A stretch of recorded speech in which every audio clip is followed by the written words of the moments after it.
嗨，大家好，我是坦平叔。今天是2025年2月16号，这一期咱们继续聊聊俄罗斯入侵乌克兰，看看乌克兰战场上又有什么变化。今天是俄罗斯侵略乌克兰的第1088天，也是乌军进入库尔斯克的第194天。根据乌克兰方面报道，前线共发生113次战斗，这个北韩军人继续在库尔斯克参与作战，但是跟以前相比，学乖了一点。乌军第95空突旅的一名排长叫斯坦尼斯拉夫，叫克拉斯诺夫，在电视新闻中表示北韩军人很多，像蟑螂一样不断涌来。他说，北韩军人现在稍微改变了一些策略，以更小的群体行动。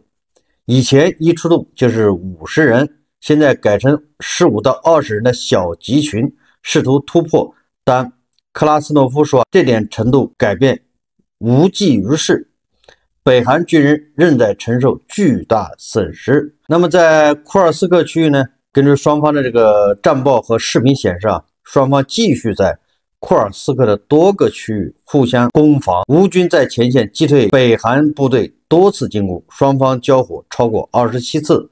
俄军向乌军控制的区域投掷了40枚滑翔炸弹。在哈尔科夫边境呢，双方在格里伯基区有一次小规模交火，由于这个区域一直在下雪，影响无人机作战，双方攻防基本处于停滞状态。在波克罗夫斯克，就是红军村，根据双方最新的战报和视频，双方在这个区域有20多次战斗，激烈程度比昨天大幅下降。俄军仍是以步兵进攻为主，双方在泽列内波列、叶利扎维基夫卡、普罗明、利西夫卡等区域争夺比较激烈。从战斗视频分析，乌军继续在多个区域组织反击，并夺回部分俄军控制的阵地。乌军的战略目标非常坚决，更多的部队从乌克兰境内进入了库尔斯克。俄方评估乌军具备在库尔斯克发动反攻的实力。那么这是战场的一些情况，也是现在一方面是天气原因，双方战线变化不大；一方面是特朗普和普京通完电话以后，现在整个国际社会主基调都是在这个和谈这一块，所以战场上现在不是重点，变化也不大。那我们看一看国际援助，这两天在德国的拉姆施泰因举行会议，也就是第25次拉姆施泰因会议。这个会开完之后，得出几个结论，也就是对乌克兰实实在在的支持。各个国家分别对乌克兰做出了不同的承诺。英国将联合盟友向乌克兰运送3万架 FPV 无人机，挪威拨款6100万美元支持无人机联盟。德国宣布增加防空系统，这个防空导弹和装甲车的交付。波兰准备新的军事援助计划，包括加强坦克联盟。波兰已经2年没有给乌克兰提供什么援助了，现在又加强了，因为形势比较危急。欧盟外交政策负责人卡拉斯强调，如果美国退缩，欧盟准备发挥带头作用。也就是美国如果你不上的话，欧盟要做带头大哥。此外，本次拉姆施泰因会议还确认了8项路线图，重点关注军事援助、采购、支持乌克兰国防工业和吸引投资，直至2027年。这个欧盟的外长卡拉斯他说若乌克兰与俄罗斯的停火方案未能达成，欧盟将不再仰仗其他国家力量，指的是美国，也就是欧盟不再看美国了，而是全力支持乌克兰，持续对抗俄罗斯。欧盟外交部长这个表态，实际上让大家感觉到国际局势这个紧张态势进一步加剧，也有可能会产生其他的效应。无论是欧盟还是北约，说起来容易，做起来难，都知道团结的重要性，但是到底能不能团结到一起，这要打问号。这个挪威宣布出资1.07亿美元为乌克兰购买美国的防空系统和防空导弹。英国首相还说，就是斯塔默，他说英国必须带头向乌克兰提供军事支持，和潜在的军事存在，让乌克兰相信和平将会持久。英国、欧盟这些国家被迫走到前台，连英国都现在开始主持拉姆施泰因会议，因为美国现在已经不适合再主持这个会议了。这个会实际上就是援乌大会，援助乌克兰的大会。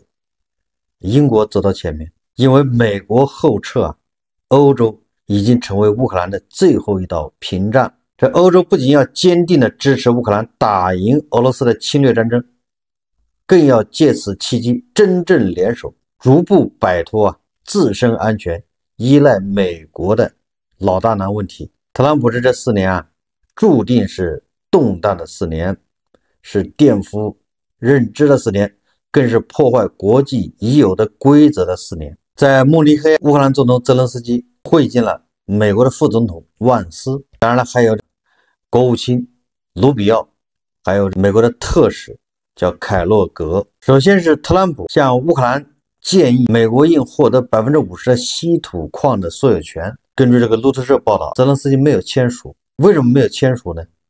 泽连斯基说这些条款他没有时间看，好歹你就让我看一遍我再签署。这个以我的理解这是泽连斯基上一次见特朗普的时候，他给特朗普提供的建议和计划。当时的情形我来给大家推测一下。那泽连斯基一定是希望特朗普继续支持乌克兰。那特朗普他是个商人，那我为什么要支持乌克兰呢？我给你钱，不就是贷款或者援助，这钱这特朗普他是不愿意给钱。我给你钱，那你怎么还？我可不可能就是白白的给你这个钱帮你。那泽连斯基怎么办呢？泽连斯基就想我有什么东西能还美国这个援助，所以我估计泽连斯基抛出了他的稀土矿，我们乌克兰有这么多稀土矿，到时候你来开采，特朗普就当真了。结果拿这个真的拿协议来让泽连斯基签，泽连斯基不愿意了，因为泽连斯基的想法是我把这个矿给你，你得帮我打仗，打败俄罗斯，你得支持我。结果目前看特朗普至少目前表现出来没有支持泽连斯基，没有支持乌克兰，反而还在给乌克兰施压，也就是你不能加入北约，你加入不了，也就是说你别想着把领土收回去，那是不可能的，你肯定得损失一些领土。一会儿说你乌克兰你要重新选举，你这泽连斯基已经不代表乌克兰人民，你的风评评价不高，那你说泽连斯基他还能签这个文件吗？什么 50% 的稀土给你。在周4美国新闻发布会上，有记者问特朗普说关于俄乌战争，你建议乌克兰放弃一些东西，那么俄罗斯要放弃什么呢？这个记者问的非常刁钻，而且问到了关键的问题上，也就是你老是说和谈双方都要让步，这个大家都能理解吧，对吧？这么说也有道理，双方都要让步。好，你现在逼乌克兰让步，乌克兰失去领土，乌克兰不能加入北约，乌克兰又是这样又是那样，那乌克兰让步，俄罗斯让步在什么地方？俄罗斯要放弃什么？大家看视频。Thank you, Mr. President. Thank you, Mr. Prime Minister. I have a question for you as well. But, Mr. President, you have suggested, with regards to the Russia-Ukraine war, you've suggested several things that Ukraine should give up. The idea of NATO membership, territory that was seized back in 2014 by Russia. What should Russia give up? Russia has gotten themselves into something that I think they wish they didn't. If I were president, it would not have happened. Absolutely would not have happened. And it didn't happen for 4 years. If you look at what has taken place under President Bush, they lost a lot. Under President Obama, they lost Crimea. Under Biden, it looks like they could lose the whole thing. Under Trump, they lost nothing. Ukraine lost nothing. They didn't give up anything. And you take a look at the other 3 presidents surrounding me, they gave up a lot. I think that when you look at Ukraine and when you look at the mess that they're in, it's got to be ended and it's got to be stopped. Now, Russia's taken over a pretty big chunk of territory, and they also have said from day one, long before President Putin, they've said they cannot have Ukraine be in NATO. They said that very strongly. I actually think that that was the thing that caused the start of the war. And Biden said it, and Zelensky said it, and I think that was one of the reasons, one of the starts of the war. But from long before Putin, they said you cannot have Ukraine going in any way into NATO. And I start from that standpoint. I think everybody knew that. Now, if a better deal can be negotiated, if they are able to make a deal where they can do that, that's fine with me. I really don't care. I want that bloodshed to stop. I don't want to see, we have an ocean between us and the site we're talking about, the site of death. We're calling it the fields of death. We have a big ocean in between us. This is more important for Europe. We shouldn't be in. They have to equalize, and they're going to have to do it fast, but they have to equalize. But as far as the negotiation, it's too early to say what's going to happen. Maybe Russia will give up a lot. Maybe they won't. And it's all dependent on what is going to happen. The negotiation really hasn't started. But I will say, as far as NATO is concerned, from many years before President Putin, I will tell you that I've heard that Russia would never accept that. And I think Ukraine knew that, because Ukraine wasn't in and never requested to be in until more recently. So that's the way it is. And I think that's the way it's going to have to be.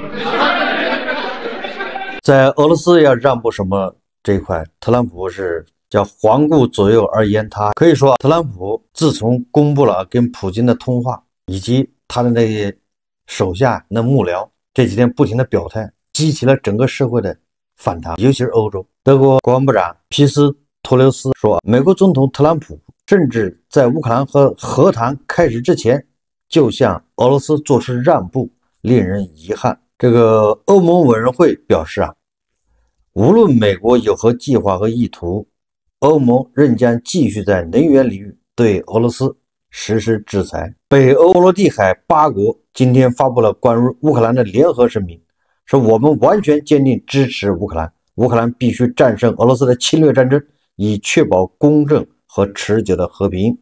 战争的结果将对欧洲和跨大西洋安全产生根本和持久的影响。这个特朗普的前国家安全顾问博尔顿猛烈抨击特朗普与普京的通话，他称他实际上是向俄罗斯领导人投降了。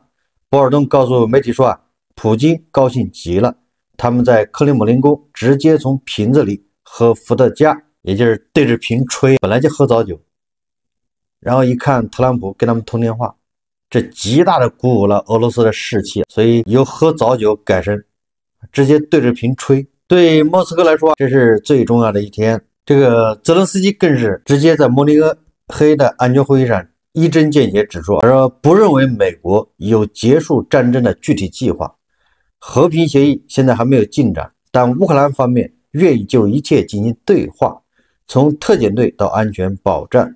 说美国不准备讨论乌克兰加入北约的问题，因为他认为这将导致俄罗斯的升级。泽连斯基的要求很简单，要么加入北约，这是第一条。如果不能加入北约，那你欧洲和美国都要派部队维和，要10几万人的部队。如果这个做不到，那就第三个，乌克兰自己武装，要150万部队，完了装备由欧洲和美国提供，什么25套爱国者防空系统，什么多少150架 F-16 战斗机，150万部队的装备，说我们自己保护自己。当然了，咱们话也说回了特朗普他是个商人，他一看这个风气，一看这个风向不太好，他马上改一下。他本来是对乌克兰和俄罗斯极限施压，一施压完之后发现这个舆论反弹对他不利，他马上就改。今天万斯对媒体说，如果俄罗斯不接受和平协议，那么美国就将加大经济制裁力度，要加杠杆，完了之后不排除派部队进入乌克兰。特朗普更说了如果泽连斯基把乌克兰的50%的稀土权益给到美国作为抵押美国说我给你援助了1700多亿美金，你怎么还？你有稀土矿，拿稀土矿还。特朗普说了，第一，你跟俄罗斯达成和平协议就停火；第二，50%的权益给美国，那么美国就派部队驻扎在乌克兰保护这些矿。这都是美国人说的啊，这还没有完。这个美国的国防部长更是放了一炮，说特朗普可能会向乌克兰转让核武器，美国正在考虑各种支持乌克兰的方案，包括一些前所未有的激进措施。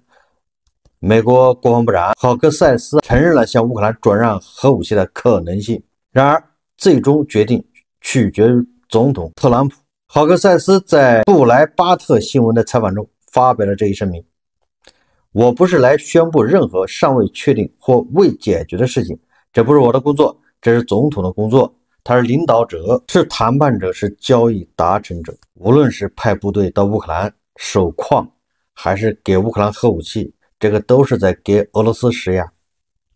所以我说，特朗普一会儿给乌克兰施压，一会儿给俄罗斯施压。法国驻华大使馆发了一个微博说乌克兰问题会议在巴黎举行，哪些国家呢？法国、德国、波兰、意大利、西班牙、英国、乌克兰、欧盟，还有欧盟委员会。法国欧洲和外交部发言人声明，这是2025年2月12日，这是法国跟上述这么多国家一起声明，声明什么呢？说我们共同目标是继续支持乌克兰，真正实现公正、全面的、持久的和平。这一和平既确保乌克兰的利益，也确保我们自身利益。我们希望同我们的美国盟友讨论前进的道路。我们的共同目标是必须使乌克兰处于优势地位，乌克兰和欧洲必须参与所有谈判，乌克兰必须获得坚实的安全保障。乌克兰公正、持久和平是实现强有力跨大西洋安全的必要条件。说我们重申欧洲大陆的安全是我们共同责任，因此我们正在共同努力加强我们共同防御能力。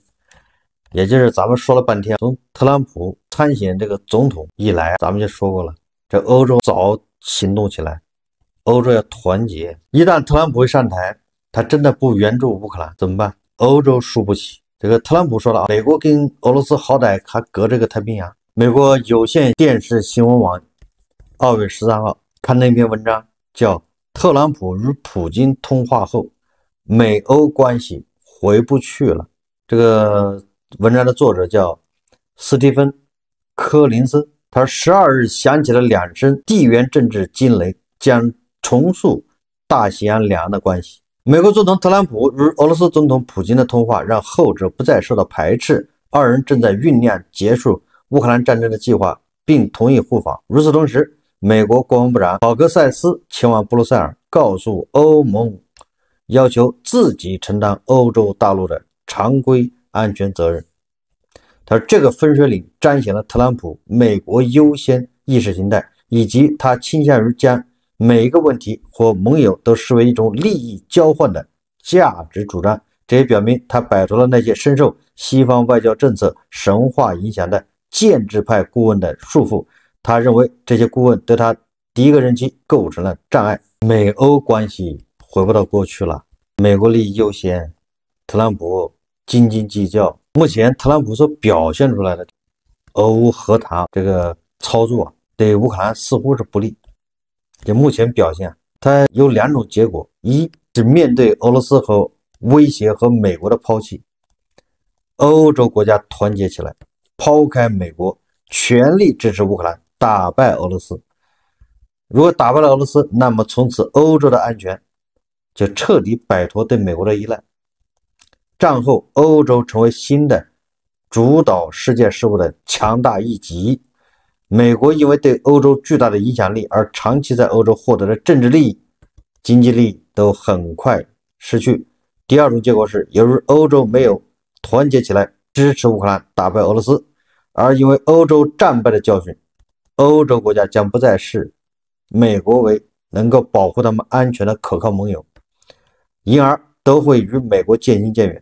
有的国家甚至会倒向俄罗斯或其他霸权主义国家。美国同时将彻底失去对欧洲国家的影响力，因对欧洲巨大影响力使其长期在欧洲得到的政治利益和经济利益也将彻底失去。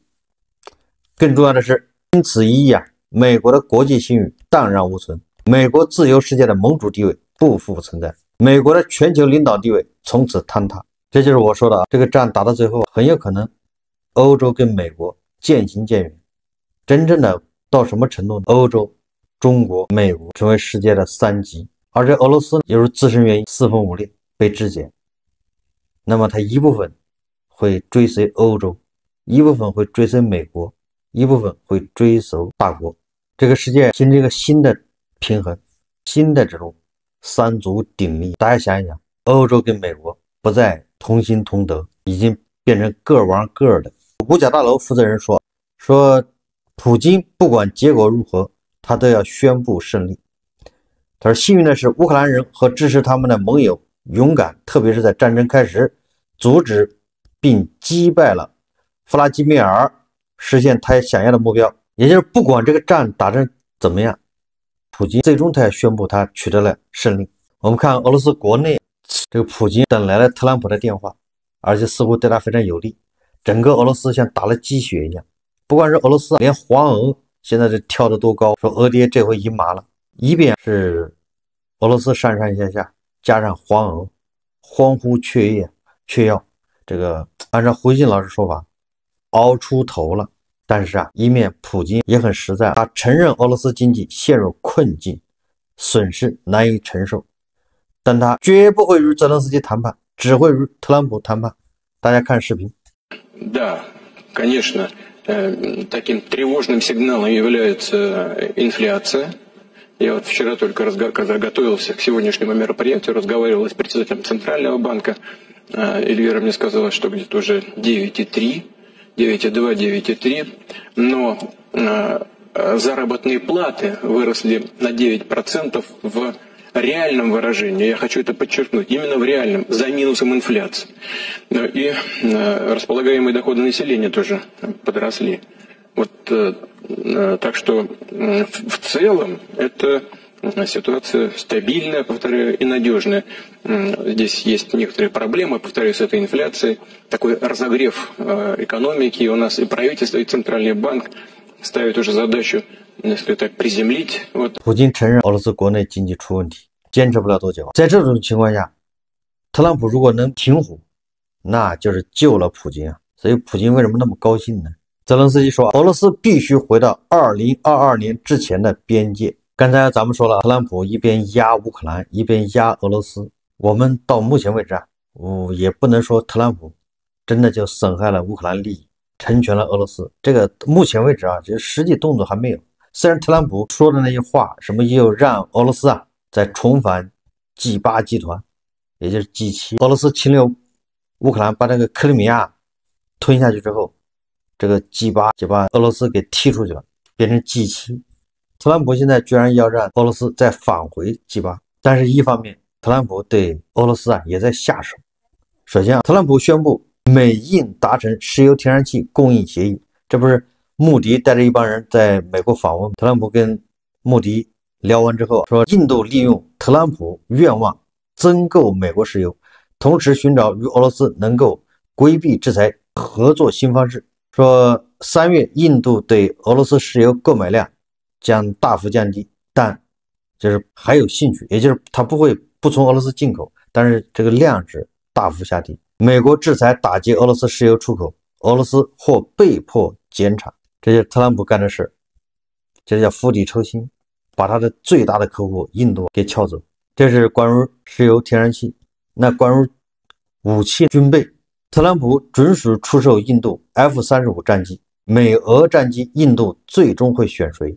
只要头脑正常都知道怎么选。在印度不是举办的什么飞行什么展览还是博览会，俄罗斯在苏武器去参加，完了之后俄罗斯说了特许印度生产苏武器，那印度就得花钱引进生产线生产苏武器。结果特朗普表示啊，将增加对印度军事销售，并且批准向印度出口 F-35 第5代隐身战机，也就是美国和俄罗斯在争印度这个市场。苏武器厉害还是 F-35 厉害，各有各的说法。不管印度最终选了哪架飞机，总之对另外一家都是一个压力。这还没完，俄罗斯工业和贸易部部长叫阿里哈诺夫表示，发现3个大国品牌的卡车存在严重缺陷，俄罗斯需要对这些车辆进行更严格的认证检查。2月10号，俄罗斯技术法规和计量局宣布取消大国商用车企陕汽重卡的一款产品的认证，暂停其在俄销售。该机构称，在噪音控制、后部防撞和侧面防护方面，这款产品不符合俄罗斯的一系列强制性要求。俄罗斯已经进口这款重卡 1.5 万辆。近期，俄罗斯为限制中国汽车在俄扩张，推出多项政策，如禁止大国产的汽车平行进口、上调汽车和拖车回收税等。受政策影响，2024年10月起，大国汽车在俄销量已连续3个月下滑，也就是俄爹不想你好好赚钱。最后我再说说特朗普。到目前为止，特朗普对乌克兰伤害还是在口头上打压 PUA， 目前来说还没有实质性的伤害。所以说这个人什么可能都会出现，没有必要现在过早的指责他，等他做出来咱们再说。特朗普目前还是两面一压，给人感觉特朗普每往前迈一步，他也要看外界反应。那普京很有可能就能抓住特朗普的这个特征，所以泽连斯基跟特朗普说普京就是个骗子。好，这期节目我们就聊到这里，感谢大家收看。如果喜欢我的节目，欢迎订阅转发，也可以在下方留言评论，谢谢大家。